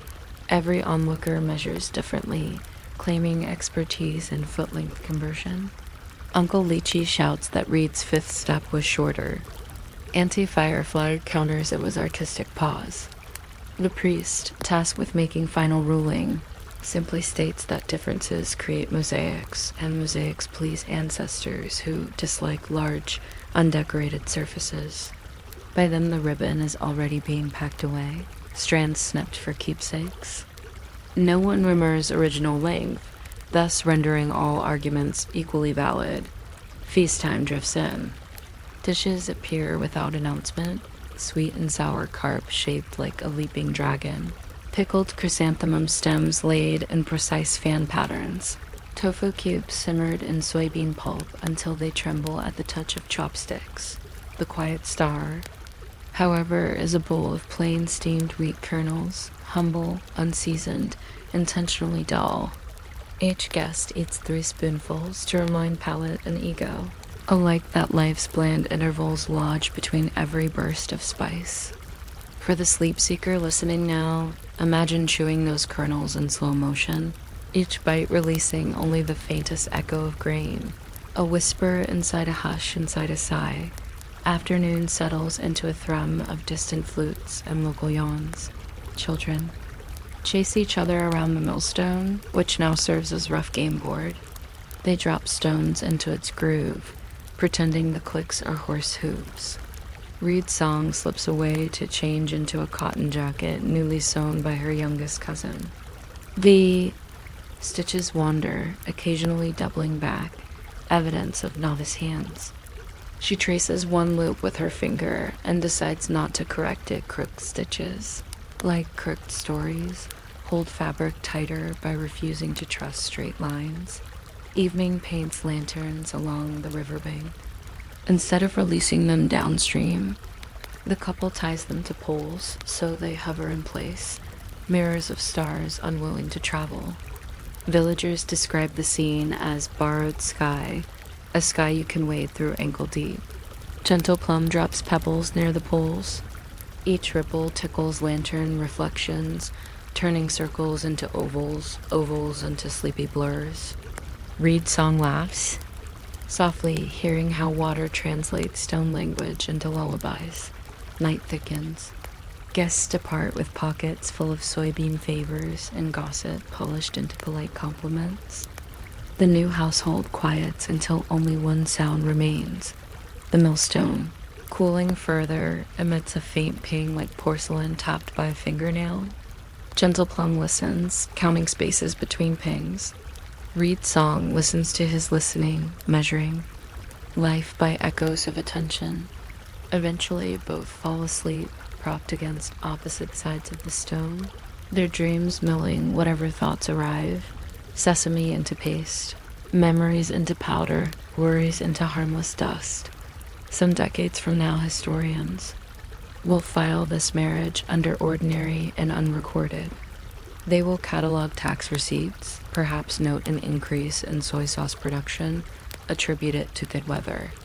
They will never read the sash's hidden shimmer, never taste cloud liquor, never chew wheat kernels slowly enough to notice the difference between silent and quieter still. But you, half awake, have wandered those unmapped details. You have followed lantern light that refused to float away, millstone songs timed for drifting hearts, a noodle knot whose ends never meet. Let the ribbon's uncertain fifth step guide your own descent into sleep. Let your breaths become grain kernels steamed blank of flavor, useful only for softness. And should a mooncake ever decide the hour of your next dream, know that in Willow Fairy no one would find that surprising at all. You might not expect a bruised apricot pit, set aside on a lacquered dish, to nudge the fate of an empress, but here we are. If your eyes are still open by the time we reach the exact hour it takes sesame oil to disguise the odor of arsenic, consider subscribing though, please. Do not inconvenience your pillow on my account.night in the inner palace starts earlier than anywhere else, long before the sun leaves. Shadows rehearse their entrances across corridors of blue-gray brick. Practicing the silent sweep they will perform until dawn. Eunuch Birch, whose footsteps are measured enough to be confused with thinking, drifts past silk screens painted with cranes mid-glide. His task is simple and endless. Refill the Empress's incense burner with chips of sandalwood so thin they flutter like midsummer moth wings. Each chip burns for exactly 107 breaths. Birch knows because he counts out of both duty and curiosity, finding that curiosity is sometimes lighter to carry than duty. Within the chamber, the air thickens, gentling the lamps, applying a soft blur to the woman seated at a low desk, the Empress. Meadow Cloud, turning pages with the leisurely certainty of someone who will never run out of pages. She is reading a medical compendium on the humors of love, compiled 2 dynasties ago by a physician who preferred theories to patience. The margins are famous, crowded with palace rumors, that a pinch of monkshood and rose syrup can make a lover devoutly loyal for 3 hours, or that powdered pearl and rice wine causes the drinker to hear compliments even when none are spoken. Meadow Cloud reads without urgency, mostly because she already knows the anecdotes. She has been the subject of several. Earlier that afternoon, a court poet left a scroll comparing her smile to a porcelain bowl, beautiful yet suspect if chipped. She found the metaphor tiresome, but not nearly as tiresome as his handwriting, which bobbed like a novice swimmer. Still, she saved the scroll. Palace boredom eats words the way silkworms eat leaves. Beyond the main gate, court ladies stir honey into bowls of milk, setting them on railing posts to catch starlight. It is said that milk left under 9 stars develops a flavor that calms jealousy. Whether or not this works, the ritual occupies the hands, and anything that occupies the hands for several minutes earns its place in a life built on waiting. Servant, sparrow, and hairpin stays behind after the others leave, adding a single camellia petal to her bowl. She is in love with Bamboo Scribe, who is in love with whoever next praises his calligraphy. In a palace measured by subtlety, Sparrow's gesture is practically a confession. Yet, because no one bothers to count camellia petals before dawn, her secret remains safe in the chilled milk. A micro hook to keep wandering minds tethered. Archivists once found 73 recipes for love milk in a single-song era kitchen. Inventory, none concluding whether anyone actually drank the stuffed dot at the roosterless hour. The Empress's cosmetics are prepared. Today's rouge carries a rumor: 2 grains of ground apricot pit hidden in each jar. Apricot pit poisoning happens, slowly beginning as a misplaced sweetness on the tongue. The lady in charge of pigments, Mother Cinnamon, knows this well. She laced rouge once before, many emperors ago, and discovered that suspicion travels faster than poison. This time she merely observes, noting how rumor alone pinks the cheeks of every court rival more brightly than any dye. When Meadow Cloud dips her brush, she does so calmly, because power tastes less of rouge and more of choosing when to apply it. She daubs her lips until they look like quiet verdicts, then closes the lid, trapping the rumor inside for another night, light CTA, just in case eyelids remain resilient. Should you manage to stay conscious until we weigh the density of powdered? Coral, you are welcome to ring the bronze bell of engagement, but drifting away first is entirely acceptable. Dawn arrives in patient shades rather than triumphant rays. Palace gardeners harvest dew from lotus leaves, tilting each one so droplets slide into bamboo flasks. Officially, this elixir is for cleansing inkstones, believed to make characters glisten with moral clarity. Unofficially, it ends up in teacups throughout the day because moral clarity, like dew, evaporates quickly. Bamboo Scribe washes his brush in the liquid, convinced it sharpens lines. He has been assigned to copy a decree exiling an almost favorite concubine for the crime of gifting the emperor a poem too melancholic for spring. The decree's language is gentle. For her health, she shall rest by the southern lake, but everyone understands rest is seldom restful when supplied by decree. Scribe pauses, wondering if the concubine's melancholy measured less than his own. Recognizing the danger of that thought, he thins the ink with more dew, letting the letters fade almost to invisibility. Invisible words, he thinks, cannot bruise. Meanwhile, Sparrow walks the covered corridor carrying the still cold milk. The camellia petal has curled inward, resembling a closed eye. She delivers it to Bamboo Scribe, sets it wordlessly beside his scroll. He glances up, sees the milky reflection of 9 faint stars swimming in the bowl, and thanks her with a nod too brief to house appreciation. Yet in that moment, Sparrow believes something shifted. Perhaps the courtyard breeze, perhaps her future. Listeners alert enough may note, Chain Court Records, Mention no fewer than 16 marriages between scribes and servants founded on a single shared beverage. 9 occurred during seasons when jealousy milk was popular, suggesting correlation if not causation. By high noon, Meadow Cloud receives a gift from the Dowager, a jade hairpin shaped like a phoenix, accompanied by instructions to wear it at tonight's banquet. She interprets instructions as suggestions. Power, again, resides in choosing. She spends an hour balancing the hairpin on her sleeve, appreciating its weight, imagining the Dowager measuring the barrel of her reaction. Eventually, she hides the pin inside a zither box, deciding that absence can be louder than presence. The banquet will notice. The Emperor will not. He counts courses, not ornaments. When twilight edges over vermilion roofs, banquet preparations hum like distant bees. Tables bloom with dishes whose names are longer than their flavors. Dragon whisker noodles and brocade broth, phoenix eye beans sautéed with minor virtues, and fragrant fish wrapped around unspoken grievances. Palace protocol dictates that every 6th dish contain a single bitter element to keep joy from slipping into arrogance. Tonight, the bitter note hides in candied pomelo peels soaked in brine. Guests chew thoughtfully, each believing they alone taste the bitterness, each therefore believing they alone possess insight.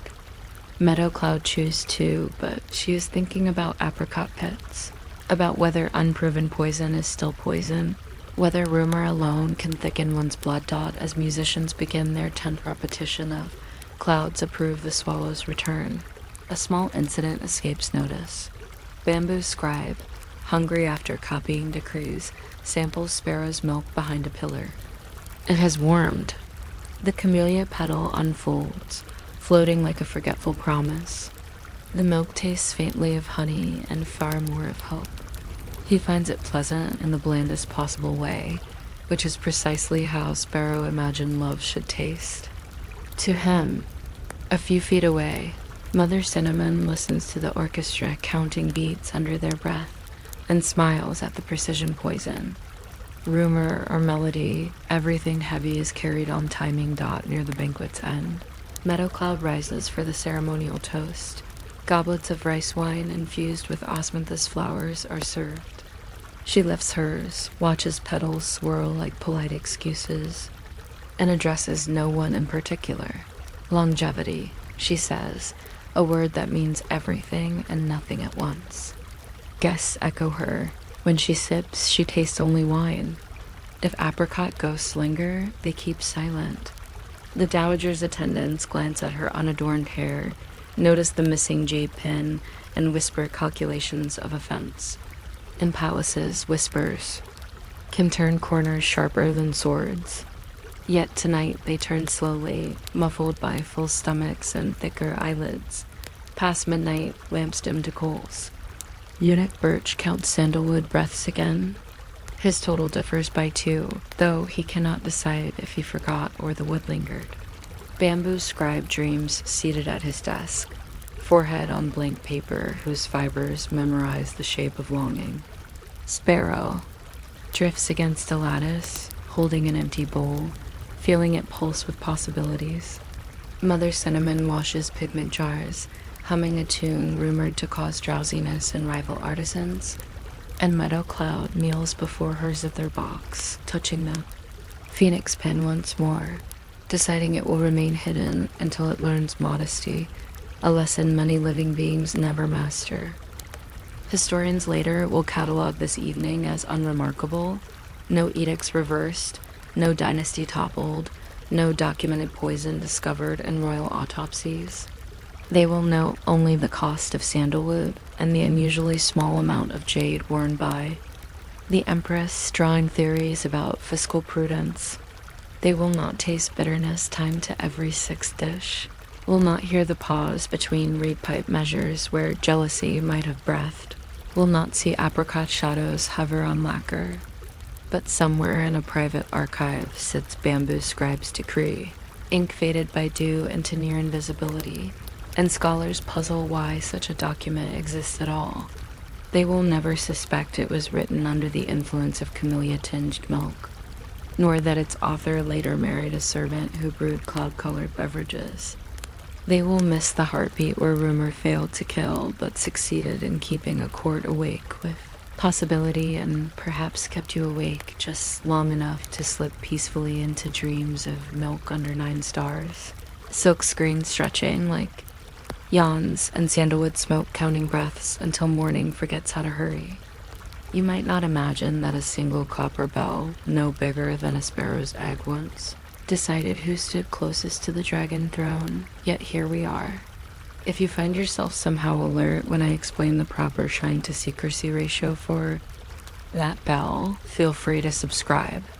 But really, do not let such effort disturb the quilt already tugging at your shoulders, the hour before curfew settles, like silk dust across the outer court, and the riverstone paths exhale their warmth into evening.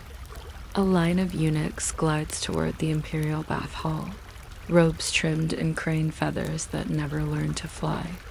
Leading them is senior attendant Plum Colonel, famous for memorizing the water temperatures preferred by 32 concubines without once testing the liquid with a finger.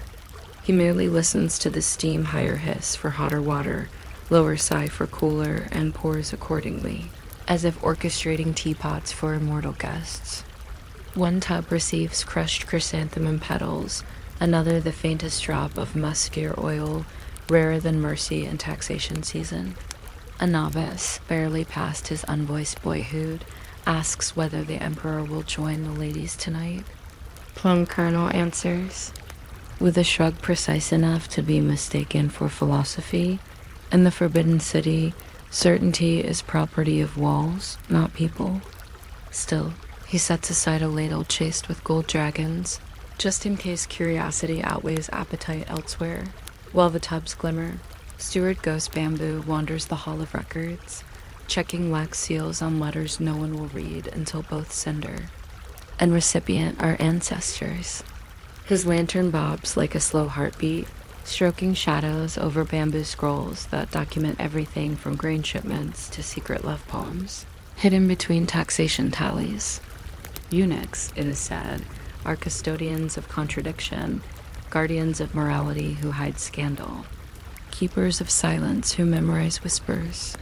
Ghost Bamboo prefers to think of himself as a gardener of paper, pruning lies so the truth may breathe, though he admits only to himself that some lies grow prettier than truth when pressed flat and tied with red ribbon. A micro-hook drowsy minds might hold on to. The archive once stored an entire play composed in invisible ink. One could read it only by warming each sheet above a single candle. The candle dripped wax, obscuring the next page, turning theater. Into archaeology dot near midnight, 13 eunuchs gather in the Lamps Without Moths pavilion, a place so ordinary few remember it exists. Here they exchange jokes too gentle for courtiers' ears, jokes about the emperor's matchmaking astrologer who cannot keep a wife, or the astrologer's star charts that resemble spilled porridge. Laughter arrives in polite puffs, the sort that does not tilt a single lantern flame yet for these men. Laughter is a luxury rarer than jade, because it requires no permission. In a far corner, junior attendant Riverseed practices ventriloquism with a teacup, making it complain about being perpetually filled and emptied. Someone suggests the cup petition the Ministry of Gratitude for retirement benefits. The teacup, through Riverseed, replies that it cannot write petitions. Its handle refuses to hold a brush. Soft chuckles drift upward, mingle with oil lamp smoke, and settle in the roof beams like tame bats, just before the rat hour, when night is fullest, an imperial summons flutters in on crimson silk. The Emperor cannot sleep and requests a reading from the Chronicle of Auspicious Omens. Ghost Bamboo selects a scroll describing a phoenix feather found in a melon patch and offensive. Hopeful and entirely unlikely to inspire political debate, he delivers it with careful bowing, stopping behind a screen so the sovereign may listen unseen. The Emperor, half drowned in cushions, closes his eyes while Ghost Bamboo's voice trickles like warm rain across the room. Midway through a sentence about rainbow clouds, the Emperor murmurs that the palace feels lonelier than war. It is not a question, so Ghost Bamboo offers no answer.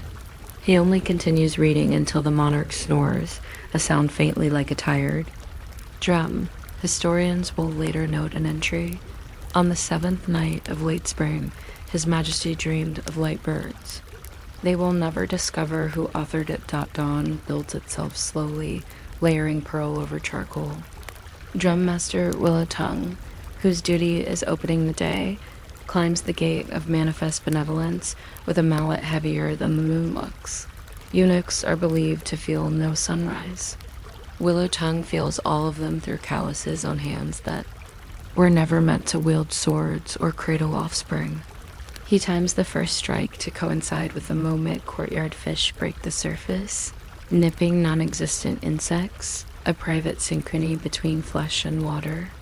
The drum's pulse ripples across roofs, nudging pigeons into flight, then seeps indoors to wake ministers already rehearsing flattery. Somewhere in the Concubines' wing, a lady dreams that drums are just giant hearts and wonders whose heartbeat dictates the empire. Plum Colonel returns to the emptied baths, inspecting each tub for forgotten trinkets, hairpins, jade rings, secrets, disguised as embroidery knots. He finds only water cooled into mirror stillness. For a moment he sees his reflection unmarred, neither servant nor half-man, simply a face floating over silent chrysanthemum ghosts. He lets the petals swirl, then pulls the plug. Rumors, like bathwater, must drain away before noon inspections. Later, in the hall of seasonal offerings, eunuchs arrange trays for breakfast tasting. Tradition requires that 3 bites be taken from each imperial dish to test for poison. River Seed performs the tasting today, nibbling jade green dumplings stuffed with lotus paste, then sipping soup rumored to contain deer tendon that staves off sorrow. He tastes no arsenic, only excessive ginger. Some say eunuchs gain immunity to poison over years of tiny doses.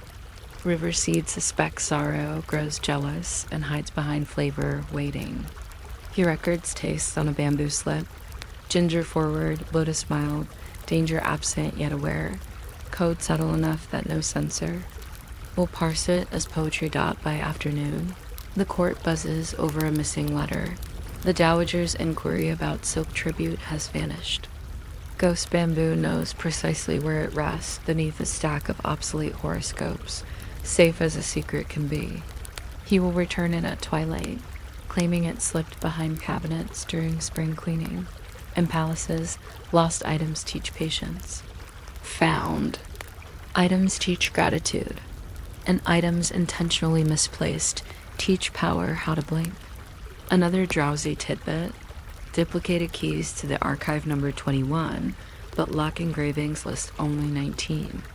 The remaining 2 are rumored to open memories, not doors. At sunset, drums soften into echoes.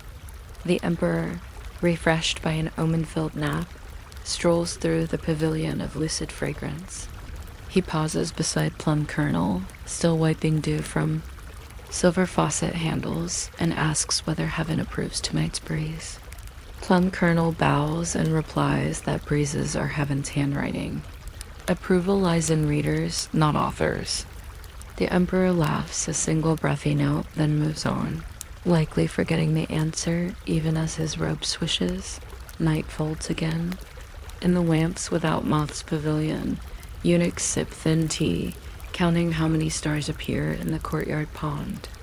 River Seed adds that fish count them upside down, therefore must believe the sky dives nightly underwater. This observation earns a ripple of laughter carried away by wind before it can settle. They discuss tomorrow's schedule, a peach blossom viewing where concubines will compete in couplets, and someone will surely rhyme peach with teach, leaving critics displeased but not surprised. Ghost Bamboo visits Meadow Hall, sliding the lost letter beneath the dowager's door. He stands a moment, listening for any sound breath. Silk rustle. Suspicion, nothing. Footsteps retreating become part of the palace murmur, that endless hush describing everything while stating nothing. Above, the moon drifts behind gauze clouds. As bashful as any court poet, some centuries later, scholars dissect palace diaries, noting that eunuchs appear everywhere, yet reveal nothing, shadows that shape light without owning it. They debate whether this invisibility was imposed or mastered, forgetting perhaps that mastery sometimes grows from imposition like moss from stone. They catalog copper bells, sandalwood ledgers, bath inventories, but fail to guess how many smiles a single cup of cold milk could purchase. They will certainly miss how a drumbeat measured at fish leap time once synchronized an empire's pulse, just long enough for listeners, perhaps even you, to drift from curiosity into the softer empire of sleep, where eunuchs guard the gates of dreams, careful, silent, and serenely unremarkable. You may not expect a silkworm's single silver thread to tie the wrists of a ghost to the pulse of the living, yet that is exactly how our last lantern stays alight tonight, swaying so gently that no shadow dares hurry. If your eyes insist on remaining half open while I ponder the tensile strength of such spectral embroidery, you can always subscribe, but please don't lift a finger unless it floats of its own accord. The ink-black hour settles over a mountainside, village so small that its name exists only in the whisper of bamboo leaves. A drummer who forgot the day of the week beats a hollow log anyway, just to keep the sky from falling inward. In a window above the deserted lane, an old widow unrolls a parchment depicting the tragic lovers Juling and Moon Mirror, fated to meet only when the Milky Way looked away in embarrassment. She traces the faded brushstrokes with sandalwood ointment, believing the scent persuades departed souls to feel at home. Locusts answer at measured intervals, like bookkeepers counting overdue debts. Somewhere behind the widow's shutters, a teapot clicks as its glaze cools, reporting rather politely that midnight has been approved for continued use up further downslope, beside a pond as round as a thinking monk's bald head. Young scholars lay 7 lotus petals on the water to divine tomorrow's test scores. Folklore claims each petal bears an invisible character spelling an outcome, but ink dissolves before mortal eyes can focus. So the students must trust ripples instead of words. One petal twitches twice, a soft omen of near success. Another folds upon itself, a gentle warning, perhaps about misplacing a comma. The scholars sigh in unison, believing this practice both ancient and sensible, though no two can name the same elder who invented it. A sleepy micro-fact for lingering listeners: an official from the Song dynasty once tried to standardize petal divination, issuing government-approved lotus petals stamped with wax seals. Unfortunately, the wax melted in humid weather, and the edict retired itself by evaporation. Winds slides through pine needles with a hush like a storyteller shuffling note cards. Beneath that hush stands the gate of louder dreams, an arch rumored to lure wandering spirits looking for cameo roles in human slumber. Gatekeeper Orchid Root, a night watchman too gentle to wake dogs, lights 3 sticks of chicken fat candle. He swears the wax burns slower when ghosts are near. Tonight it pools thickly, refusing haste. Orchid Root tips his head and hears almost. Nothing almost, because an almost is forever hiding at the edge of folklore, but enough to keep the 3rd candle company. He hums a lullaby with only 2 notes, the minimum melody required to pacify memory. Just beyond the arch, this ground is littered with fallen ginkgo leaves shaped like tiny folding fans. Each leaf, villagers claim, once cooled a phantom's cheek during its first summer in the afterworld dot inside the abandoned tea house of perfumed silence, where shutters hang like tired eyelids. A pair of bridal shoes sits on the threshold. Their Silk uppers glimmer in moonlight the way forgetfulness glimmers inside a once memorized poem. Legend says a bride who died before dawn may finish her dance if someone slips her shoes outside. The village lacquerer, who secretly dreams in choreography, places new shoes there every 7th night, hoping for a performance nobody is awake enough to judge. On cue, the paper lanterns overhead flutter, though no breeze announces itself. If a listener strains, and please do not, you might hear a faint thread of Guki music, plucked by fingers no longer obligated to practice scales. The lacquerer, waiting nearby, yawns so widely his dream nearly escapes, then dozes off against a column painted with phoenix feathers that peel like sleepy eyelids. Hours drift like incense from a burner, too humble to name its ingredients. Near the pond, the scholars have departed, leaving the petals to negotiate alone. Moonmirror's reflection now shares the water with a second face, Juling. At last free from parchment courtesy of the widow's scented tracing, they stare at each other upside down, which is how most legendary arguments begin resolving. Though folklore insists they talk, no ripples form, perhaps their words are lighter than dew. A frog hidden beneath a lily pad interprets on their behalf, croaking. 3 times for reconciliation. The sound startles Orchid Root, who forgets his lullaby's second note. The unfinished tune folds neatly into silence, which suits the gate just fine. By the time roosters remember their profession, the stitched thread between worlds thins to a single question mark. Dawn light, pale as watered calligraphy ink, presses through valley mist, exposing the tea house shoes now damp with dew. The lacquer awakes, sees no footprints, and decides that absence itself is choreography enough. He will sand and repaint the phoenix column later, perhaps in colors that neither fade nor introduce themselves too loudly. The widow, having fallen asleep on her scroll, wakens to discover sandalwood fingerprints turning the lover's robes a deeper shade. She assumes the spirits added detail and thanks them by whispering gossip about tomorrow's weather. Folding the parchment, she ties it with a crimson ribbon that once measured her grandson's braid. She forgets whether legends demand red or gold ribbons, but selects red for its warmth. The leaving ghosts feel cold without blood to insulate recollection. Above the village, clouds arrange themselves like slow-moving pages, each promising a blank. Space where new footnotes may curl. Records will later claim nothing of consequence happened that night. Tax ledgers will skip directly from dusk to sunrise. Even the scholar's exam results will mention only ink and size. Yet should anyone examine a forgotten bamboo slip in some provincial archive, they might find an annotation between 2 water lilies. 7 petals negotiated the curriculum of longing. The clerk who wrote it likely meant to delete the line. The dream fog thickened his brush, and the oversight became history's entryway for quiet speculation. So our series closes not with thunderclap nor curtain, but with the gentlest arithmetic, 1 copper bell, 7 petals, 3 croaks, 2 notes, and a pair of shoes that never danced, yet still scuffed the threshold of possibility.